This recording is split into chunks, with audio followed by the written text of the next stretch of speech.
इस्लामपुरमा तृणमूलका दुई समूह माझ झडप स्थिति तनावग्रस्त पुलिसले धेरैलाई पक्राउ गरेको छ। उत्तर दिनाजपुरको इस्लामपुर थाना क्षेत्रको कमला गाउँ सुजालीको धुली गाउँ क्षेत्रमा तृणमूलका दुई समूहबीच झडप भयो। स्थिति अझै पनि तनावपूर्ण रहेको छ भने स्थितिलाई नियन्त्रणमा लिन पुलिसले बिहानैदेखि गस्ती गरिरहेको छ।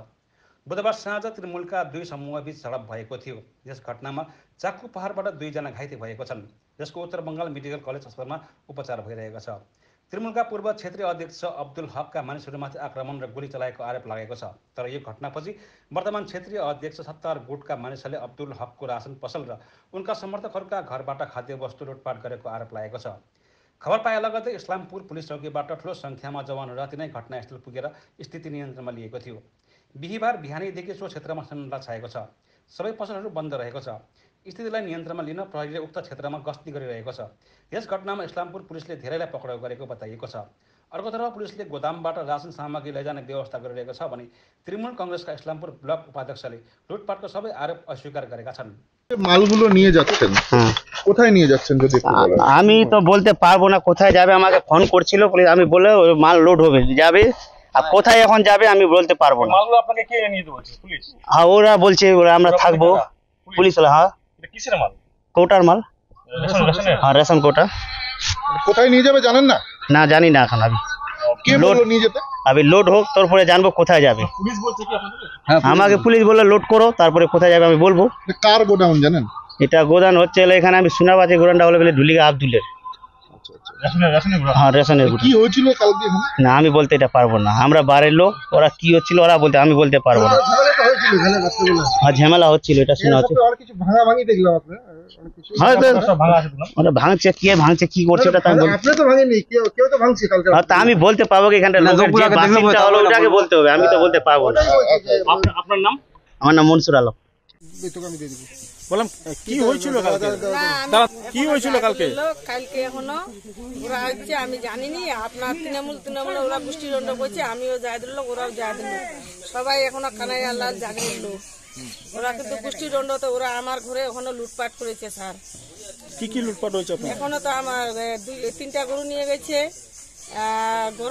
গরম নিয়ে গেছে, 5টা এখন ডেক নিয়ে গেছে, 4টা ডোর নিয়ে গেছে, 2টা নোয়া নিয়ে গেছে, একটা ছাগল নিয়ে গেছে। এখন আমার পালঙের পাটগুলা ছিল ওটা পালঙের পাটগুলা নিয়ে গেছে। ওরা আমি তো দেখিনি স্যার, ওরা যারা আমার বাড়িতে গেছিলাম সেখানে ট্রান্সমিটারে হ্যান্ডেল গিরা দিচ্ছে স্যার। এখন তো লাইন নেই, আমি কি করে ওরাকে চিনবো? ওরা কি কোনো দল করে? হ্যাঁ ওরা আপসের মধ্যে ওরাও দোল করে। হ্যাঁ টিএমসি। আপনারা কার লোক? আপনারা কার লোক? আমিও জাগিরের লোক, ওরাও জাগিরের লোক। আচ্ছা তৃণমূলের তো গোষ্ঠীদ্বন্দ্বের কারণে? গোষ্ঠীদণ্ড। আচ্ছা ওরা আপনার বাড়িতে হয়েছে না আর কারো বাড়িতে হয়েছে? আমার বাড়িতে হচ্ছে, অনেক লোকের বাড়িতে হচ্ছে, ওটা আমি বলতে পারছি না, আমি আমার ঘরেতে ছিল। টিউবওয়েলও নিয়ে গেছে নাকি? হ্যাঁ 2টা টিউবওয়েল নিয়ে গেছে। বললাম যে আপনারা কি ভয়ে আছেন, ভয়ে আতঙ্কে আছেন? হ্যাঁ অসংখ্য বই, আমার 2টা মেয়ে ছিল, তো আমার তো বাড়িতে কই মর্দনা নাই, আমার মেয়েকে নিয়ে আমি ঘরে চোখের তলে আমি নুকে থাকি। তারপরে এরা গ্রিনটা ভাঙছে, এরা খিড়কিটা ভাঙছে, এটা বহুত ধামানে, এটা বহুত কিসম করেছে সেটা। আর আমি কি বলবো, আপনারা আতঙ্কে ভয়ে আছেন? হ্যাঁ ভয় তো হবে, মানুষকে দেখলে তো ভয় মানুষকে লাগবে। কি নাম আপনার? আপনার নাম লালমাই। বন্দুক ছিল? হ্যাঁ স্যার আমি দেখিনি কি ছিল না ছিল, আমি আমার ভিতরে তো ছিল, রুমের ভিতরে ছিল। কি নাম আপনার? লালমাই। কালকার ঘটনাটা হলো, এই ঘটনাটা হয়েছিল পরশুদিন। একটা গাড়ি নিয়ে আসছিল ঢুলিগার একটা মানুষ, ওর আগে একটা গাড়ি নিয়ে এসেছিল ওদের ভাই চাচাতের মধ্যে, যে পুরাতন যে প্রেসিডেন্ট ছিল। তারপরে নামটা জানি না, ওই গ্রামেরই। আর তারপরে ওই গাড়িটাকে রাত্রেবেলায় ওকে আগুন লাগাই দেয় পেট্রোল দিয়ে, যে কোনো করে গাড়িটাকে বন্ধ, ওই আগুন টাগুন ওটাগুলা করে দিল, সমাধান করে দিল। তারপরে ওরা গালিগুলা করেছে অবশ্যই, কারণ নাম ধরে গালি বকায়নি, এমনি যেরকম নর্মাল একটা গালি গুপ্তা হয় তাদের গায়ে লেগে গেছে, নাম কিন্তু কারোর লেয়নি।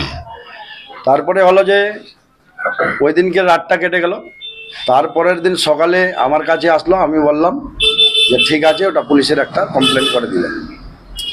তারপরে গাড়িটা বলে ঠিক আছে, গাড়িটাকে ওখানে রাখতে হবে না, গাড়িটা আমার বাড়িতে রাখবেন, আর আপনার কে কোন জায়গায় থাকবেন না থাকবেন আলাদা ব্যাপার, গাড়িটা আমার এদিকে করে দিবেন, আমার অফিসের সামনে রাখে দিবেন গাড়িটাকে। তারপরে সন্ধ্যার দিকে ওই ছেলেটা আবার হলিকা মোড়ে রোজা ইফতার করার সময় এসেছিল, তো ওকে আটকায়, ওকে ধমকি চমকি দিল, ধমকি চমকি দিবার ধাক্কা টাক্কা করেছে। তারপরে ও বাড়ি যাচ্ছিল, বাড়ি গিয়ে আবার গ্রামে বলেছে, ওখানে আবার পুলিশকে ফোন করেছে যে এরকম এরকম করলো। পুলিশ আসছিল ওখান থেকে, আবার রামগঞ্জ থেকে পুলিশও ওখান থেকে বের হয়ে গেছে। আসার পরে রাস্তায় এরা 5-6 জন, আব্দুলের ভাইগুলা 5-6 জন, ওনারা 15 জনের মতো ছিল যে আসছিল কমপ্লেন করার জন্য। তো ওইখানে রাস্তায় ওদেরকে ধরে মারপিট গুলিগালা চালু করে দিল। তো আমাকে ফোন করলো এখান থেকে, আমি তুরন্ত পুলিশকে ফোন করলাম। আমার অফিসে আমরা বসেছিলাম, কামালবাবু বসেছিল, আর মোটামুটি 25 থেকে 30 জন অফিসে, যেরকম নর্মাল ইলেকশনের ব্যাপার নিয়ে কথা হয়। তারপরে সঙ্গে সঙ্গে আমি ব্লক প্রেসিডেন্টকে খবর করলাম, জেলা পরিষদকে খবর করলাম, এরকম এরকম ঘটনা করে। ঠিক আছে, পুলিশকে তুমিও ফোন করো, আমিও করছি। ইসলামপুর রামগঞ্জে পুলিশকে ফোন করা, পুলিশ আসলো, একটু দেরি হয়েছে। ইসলামপুর থেকে কিছু পুলিশ হলো, রামগঞ্জে তো অত অ্যাভেলেবেল নাই, ওখান থেকে আসলো। পুলিশের সামনে যে একটা গাড়ি আসছিল, পুলিশের সামনে কতগুলা ফায়ার হয়েছে, ফায়ার। হ্যাঁ, ওদিকে মারপিট করতেই চাই, কিন্তু পুলিশ যেতে পারছে না, একটাই গাড়ি ছিল, পুলিশ যেতে পারেনি ভিতরে। তারপরে যখন পুলিশ ফোর্স আসলো, তারপরে ভিতরে গেছে, মোটামুটি 40 মিনিট ধরে ওনার ওই ভিতরে লড়াই করেছে, যার যার বাড়িতে ঢুকেছে, মারপিট করেছে। ওরা টিএমসি করে গত নির্বাচনে, যে আমাদের নির্বাচন হলো, সে নির্বাচনেও জেলা পরিষদের একটা টানা ঘোষা ছিল, সেই সময় ওরা নির্দল ঘোষিত করলো, আমরা নির্দল। পুরা অঞ্চলকে বললো যে আপনারা নিয়ে নির্দলে ভোট দিতে হবে। হ্যাঁ, প্রধান ছিল বিনা প্রতিদ্বন্দ্বী। সুজালি অঞ্চলে একটা কি ছিল, মানে যেরকম যে জঙ্গল রাজ, সেরকমই ছিল, কাউকে টিকিট নিতে দিবে না, ও যাকে দিবে টিকিট সেটাও মেনে নিতে হবে। প্রধান অভিযোগ করছে যে আপনার লোকজনই তাদের উপরে হামলা করেছে এবং তাদের বাড়িঘর, তাদের সমস্ত বাড়িঘর। সুজালিতে কোনো ইলেকশন হয়নি, সিলেকশনের মাধ্যমে হয়েছে, কাউকে টিকিট নিতে দেবে না। 100-এর মধ্যে 99% ওরা লুট করেছে। সে মেয়ে ছেলের ব্যাপারে হোক, জায়গা জমিনের ব্যাপারে হোক, কোনো লড়াই। কালকের কথা যেটা, যে কালকে নাকি উল্টা আপনাদেরই লোকজন ওদের গোডাউন এবং অন্যান্য জায়গায় হামলা করেছে। না, সেইগুলো আমি পছন্দ করি না। হয়েছে যেটা আমি বললাম, আমি তো এখানে সঙ্গে সঙ্গে পুলিশের সঙ্গে ছিলাম, আমি তো কোনো জায়গায় যাইনি। যেরকম ঘটনাটা হলো, সঙ্গে সঙ্গে কামালবাবু আর আমি ব্লক প্রেসিডেন্টকে আর জাহিদুল দাকে আমরা জানকারি দিয়ে আমরা বলছে যে ঠিক আছে তোমরা দেখো।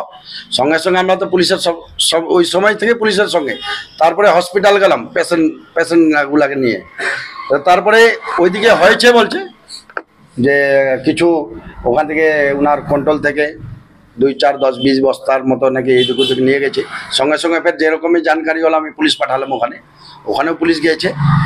তো ব্যাপার হলো যে এই যে কাজগুলা করছে, জনশূন্য হবার পরও এখনো পর্যন্ত ওরা ওই পুরাতন যে শাসন চালাচ্ছিল সেরকমই এখনো বলছে যে আমরা ওই রকমই করব।